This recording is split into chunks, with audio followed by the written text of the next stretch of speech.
మత్తయి సువార్త 17వ అధ్యాయం 27వ వచనంలో అక్కడ పేతురు వచ్చి యేసుక్రీస్తు ప్రభువారిని అరశెకలు కట్టడానికని చెప్పి అడుగుదామని వస్తారు. ఎందుకంటే పన్ను వసూలు చేసేవారు వచ్చి అడుగుతున్నారు, మీ బోధకుడు పన్ను కట్టడా అని అడుగుతున్నారు.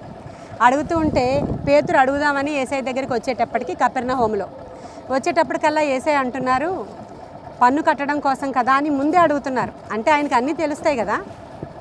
అప్పుడు అరశెకలు పన్ను కట్టడానికి ఏం చేయాలో చెప్తున్నారు.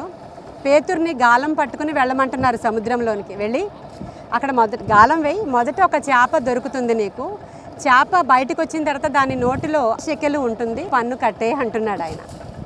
చూడండి, ఈ ఇన్సిడెంట్ మనకి ఏమనిపిస్తుందంటే యేసుక్రీస్తు ప్రభు వారు ఆశ్చర్యకరుడని మన అందరికీ తెలిసిన విషయమే. డబ్బులు సంపాదించకుండా ఒక అద్భుతం జరిగింది అక్కడ. మామూలుగా వాళ్ళు వల వేసి చేపలు అమ్మి తీసుకొచ్చిన డబ్బులతో కట్టొచ్చు, ఈయన బోధకుడు కనుక వచ్చిన ఆఫరింగ్స్తో కట్టొచ్చు. కానీ ఇక్కడ ఒక అద్భుతం చేశారు. ఎందుకు ఈయన అద్భుతం చేశారు అంటే మనకు ఆశ్చర్యకరుడు అనేటువంటి విషయం మరొకసారి అర్థమవుతూనే ఉంది. ప్రభువు సమస్తానికి కూడా అధికారి. ఈ భూమి ఆయనది, సముద్రం ఆయనది, బంగారం ఆయనది, వెండి ఆయనది, ఈ జలచరములు ఆయనవి కదా. ఈ సముద్రంలో ఉన్న చేపలు కూడా దేవుని మాట వింటాయి. మనకు తెలుసు, యోనా గ్రంథంలో చేప దేవుని మాట వింటుంది కదా. దేవునికి పన్ను కట్టడానికి అరశెకలు చేప నోటిలో నుంచి తీసుకున్న సందర్భం. ఇక్కడ సముద్రం దగ్గరికి వచ్చి బోట్లో నేను పాస్టర్ గారు కూర్చున్నప్పుడు నాకు ఒక ఇన్సిడెంట్ గుర్తొచ్చింది, మీతో చెప్పాలని. ఇది ఒక సాక్ష్యం, ఇది సాక్ష్యం చెప్పాలని ఆశపడుతూ ఉన్నాను. 15 సంవత్సరాల క్రితం, మేబీ 18 సంవత్సరాల క్రితం అనుకోండి. ఇంకా సేవలోనికి రాలేదు, ప్రార్థన అధికంగా చేసుకుంటున్నటువంటి దినాలు. ఆ సమయంలో మీకు అందరికీ తెలుసు, పాస్టర్ గారు స్టీల్ ప్లాంట్లో ఎంప్లాయ్ అని. నేను ఇంకా సేవలోనికి రాలేదు. ఈయన ఒక బిజినెస్ పెట్టి దాంట్లో లాస్ అయ్యారు పూర్తిగా. చాలా ఫైనాన్షియల్ ప్రాబ్లమ్స్, ట్రబుల్స్ ఉన్నటువంటి సమయం అది. అసలు ఇలా అనుకోలేదు, అలా ఫైనాన్షియల్ ప్రాబ్లం వస్తుందని అనుకోలేదు. ఇక్కడికి వచ్చినప్పుడు ఆ బిజినెస్ లాస్ అయ్యి ఆయన డౌన్ అయినప్పుడు నేను ఒక ప్రార్థన చేశాను, ప్రభువా ఇంత గొప్ప దేవుడవు, నీ బిడ్డను నేను, ఇక్కడికి వచ్చినప్పుడు ఇలా ఫైనాన్షియల్ ప్రాబ్లం వచ్చిందేంటి. అక్కడ నుంచి అధికంగా ప్రార్థన చేస్తూ ఉన్నాను. అయితే దేవుడు ఆశ్చర్యంగా ఒక దర్శనం చూపిస్తున్నారు. ఆ దర్శనంలో ఇలా బోట్లో నేను పాస్టర్ గారు వెళుతున్నాం. అందుకే గుర్తొచ్చి చెప్తున్నాను మీకు. నేను మా కెమెరామెన్ కూర్చున్న స్థలంలో యేసయ్య కూర్చున్నారు. ఈరోజు మా అబ్బాయి కూడా ఉన్నాడు ఇంకొక వైపు ఆ బోట్లో. పాస్టర్ గారు చెప్తున్నారు, ఎందుకంటే చూసింది పాస్టర్ గారు కాబట్టి. బోని మా బాబు కూర్చున్నాడు, నేను పాస్టర్ గారు ఇలా కూర్చున్నాం. యేసయ్య ఎదురుగా కూర్చున్నారు మా బోట్లో.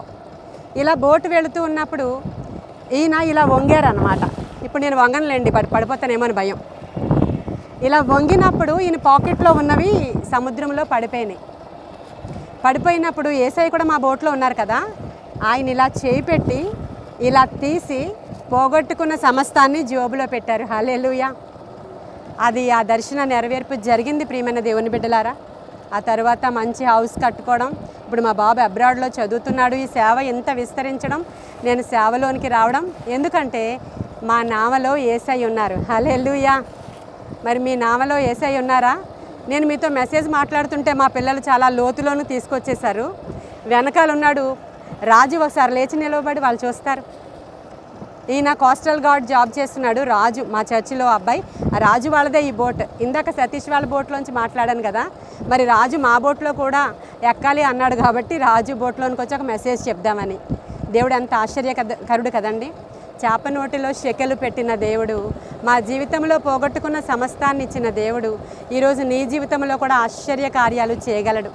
మీరు నమ్మి ప్రార్థన చేసుకోండి.